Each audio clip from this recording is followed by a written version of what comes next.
Here are some passion fruits you find in the store. And these are the passion fruits I harvested from my garden. Whether you grow your own or buy from the store, you need to know the best way to cut and eat this delicious and flavor-packed fruit. I'm gonna teach you just that. All you need is a knife and a teaspoon. Let's get to it. First things first, you need to be cutting the passion fruit at the right maturity and ripeness level. How do you know when passion fruit is ripe or mature? It actually depends on the variety. For most varieties, the perfect time to cut and eat the fruit is when the skin begins to show signs of wrinkling or shriveling. Yes, you heard right. This fruit actually tastes better when it begins to look ugly. However, it is important to know that being ugly or shriveled is not a guarantee for sweetness. For some varieties like the yellow type, it is common to find that the fully ripe, smooth, and yellow fruit tastes as good as the wrinkled one. It is also possible to find wrinkled passion fruit that tastes tart and not sweet. Keep an open mind so that you don't get disappointed.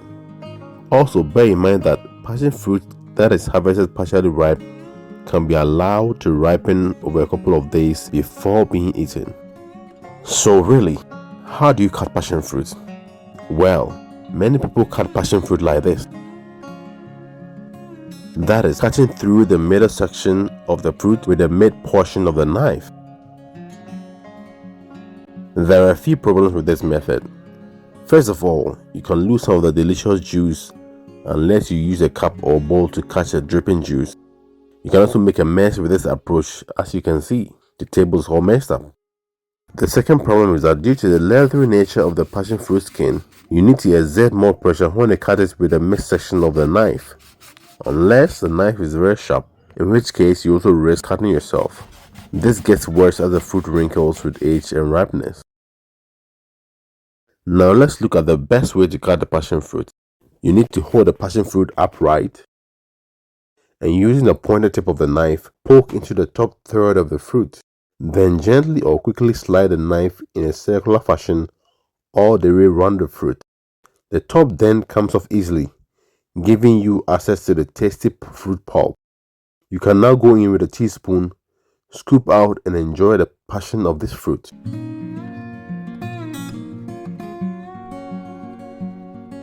Let's try it on another fruit.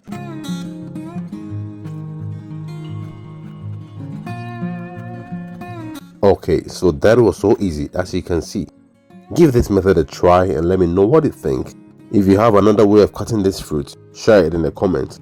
Check the video at the end or links in the description box if you want to learn how to grow your own passion fruit. This would be a good time to hit the like button if you enjoyed this video and also share it so that more people can benefit from it. See you later.